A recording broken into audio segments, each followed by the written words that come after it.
it didn't really meet my expectations. And anyway, friend, I've seen it a couple times. I might go see it 3 times. This might be the one movie that I go see 3 times in the theaters this year. I don't think it's worth going back to see Batman v Superman a 3rd time. But this right here, it could be worth seeing 3 times. And I'm a DC guy, I'm a Batman guy, I'm a Superman guy. But this movie, this Captain America Civil War movie, or let's just call it Captain America and Iron Man fight, it looks awesome. And from what I've heard about it, Black Panther, not the Black Panther, but Black Panther, the superhero, is going to make his debut in this movie. And that would be awesome enough. That would be enough for me to give all my money to the movie theater right off the bat, just having Black Panther in it. But then, you got Spider-Man in it. The MCU's debut of their Spider-Man, Tom Holland, the teenage Spider-Man, is going to make his first appearance in this movie.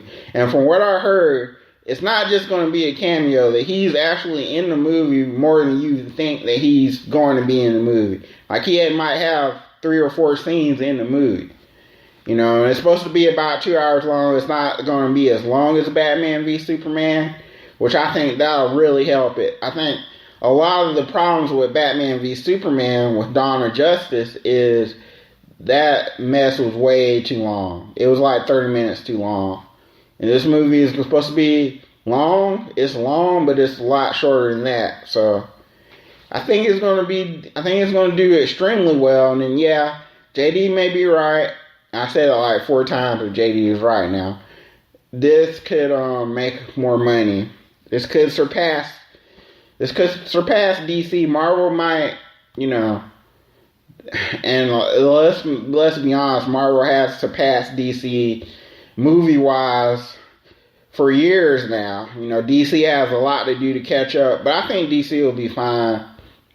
They got another big movie dropping this summer, but I'm going to get to that in a second. But yeah, I know I spent too much time on Captain America Civil War, but definitely go check that out. And you won't be disappointed. From what I hear, everybody that's seen it loves it. Down the line, let's see what is next on the list that I'm going to... Well, no, that's not it in May. On May 27th, 2016, X-Men Apocalypse opens. Another big comic book movie, this time coming from not Marvel. Well, it is a Marvel movie, but X-Men is owned by Fox, so this is Fox's addition to the movie fight.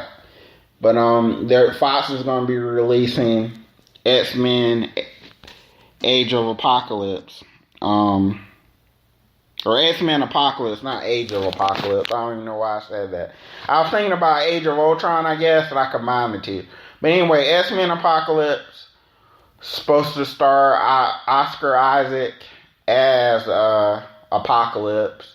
This is Apocalypse's first live-action movie. Yes, he does look like, in the trailer, he does look like Ivan Ooze from Power Rangers. Don't really, when I first saw him last year, when they first showed pictures of how Apocalypse was look, I'm going to be honest, I was one of those that wasn't very thrilled about this, but as time went on and I saw more trailers and I seen that he's probably going to evolve in the movie, or they're going to show the evolution of Apocalypse, I am very excited about seeing this, and I like Oscar Isaac. He was in Star Trek. Not Star Trek. Star Wars. Sorry, I apologize. That's a big no-no. You never mix Star Trek and Star Wars up. But he was in Star Wars, Episode 7. He played the pilot dude, whatever his name is, Poe Dameron or whatever his name is. That's his name. He played Poe in Star Wars. So he's having a pretty good career, being in Star Wars and now being in this X-Men movie, Apocalypse. Even though it'll probably be like a one-shot, Apocalypse will probably be dead by the end of the movie. I mean, that's not a spoiler, really. That's just what I think. Usually, comic book villains don't make it through movies unless you're Loki. But another note about this movie is it may be Jennifer Lawrence's last X-Men movie. I know recently she said that she would like to do more, but this is the last one in her current contract. So you might date. These are just ones I want to see or possibly go see, which leads me into my next movie, June 3rd, Teenage Mutant Ninja Turtles 2.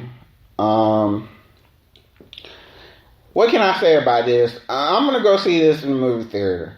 Now, I did not love the first Teenage Mutant Ninja Turtles, the one that came out a couple years ago, because the reason why I did not love it is because I'm a fan of the original Teenage Mutant Ninja Turtle movie in 1990. I'm a fan of those turtles. Those were my movie turtles. That's what I grew up with. I'm old. I'm in my mid-30s.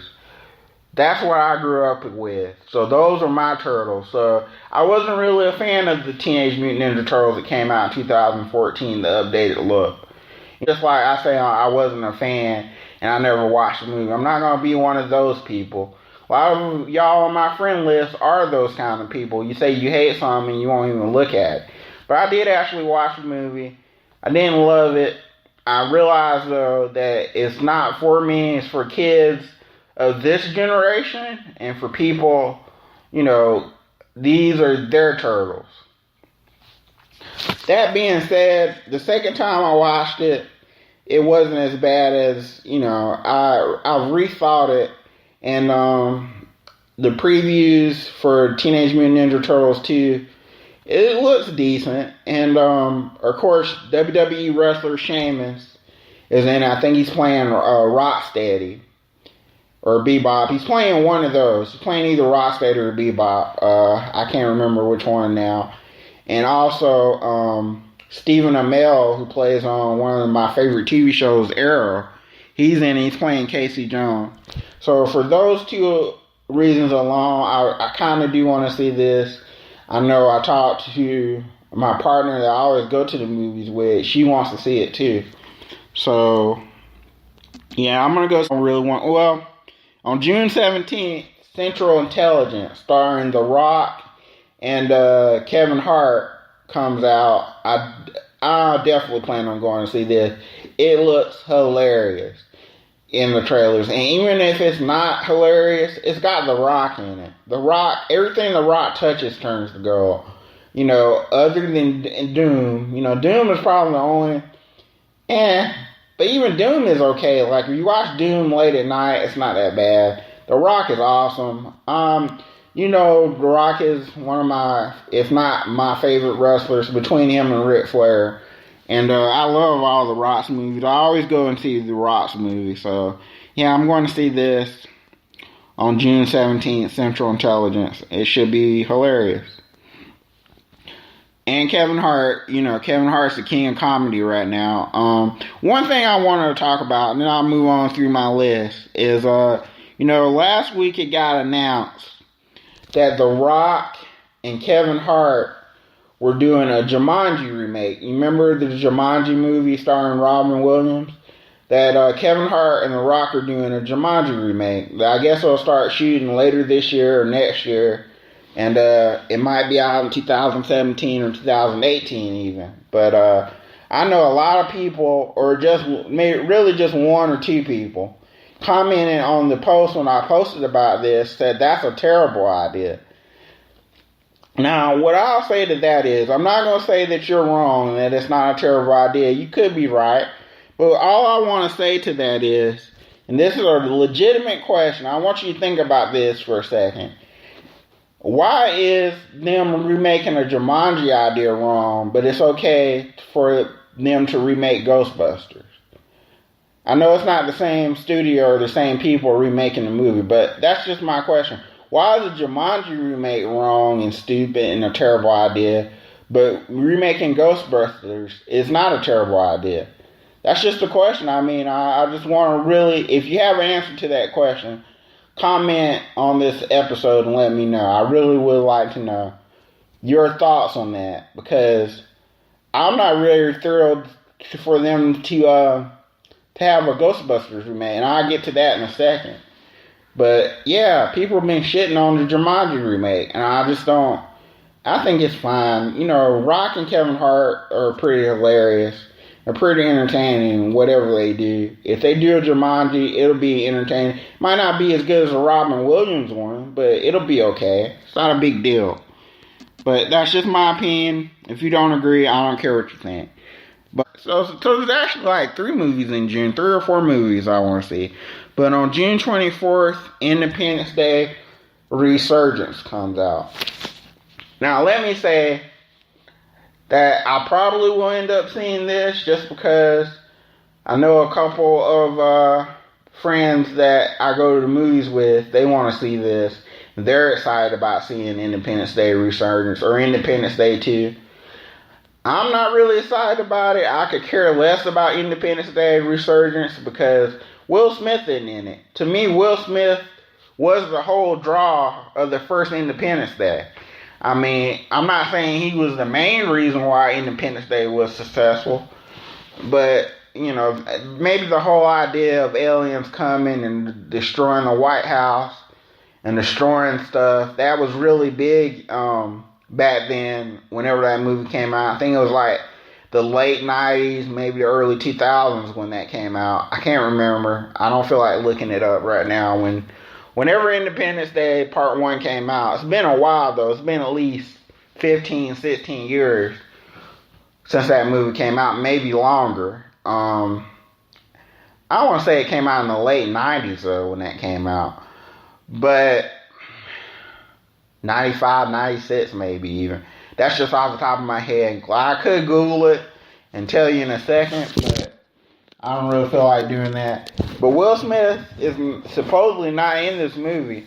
I know my friend Brandy on Facebook, shout out to Brandy on the way. She has said that he might make a cameo or whatever. I guess he could. I guess they could shoehorn a cameo in this of Will Smith, maybe, you know, but supposedly his character in this movie is dead, so maybe they could go back and show how Will Smith died, or maybe he'll pop up at the end of the movie and it's not really dead or whatever. But the reason why I'm fairly confident that Will is not in this is because he was shooting Suicide Squad at the same time that they were shooting for this movie, so I'm pretty sure he's not in it. And I'm not really looking forward to going to see Independence Day, but I might go just because other friends that I have want to see it. And I end up going to the movies with them, so I'll definitely see it. And if I go see it, I'll come on the podcast and review it. So, July 15th, Ghostbusters. Now, based on the comments that I've said earlier in the podcast, you already know, and based on what I posted on Facebook for the last couple years, I have not been looking forward to this coming out. I don't even think this should have been made. That's just my opinion. I know a lot of people have different opinions on that. A lot of people on my friends list or whatever, they're really looking forward to seeing this movie, this Ghostbusters movie. I don't really, and you know, I have doubts about this movie. It's the same doubts I had about Teenage Mutant Ninja Turtles. It's not what I grew up with. If you're not going to continue that story or have those characters from the first movie, if this is just a straight up remake, and that's what it is too. They're not picking up from the first movie. I don't even think they're going to acknowledge the events in the first 2 Ghostbusters movies. This is a straight up remake. A straight up, you know, Bill Murray is in the movie. There's a few people from I think Dan Aykroyd too, from the original Ghostbusters, you know, Annie Potts, that are going to pop up in this remake, but they're not playing the same characters. I have to keep telling people this because they misunderstand it.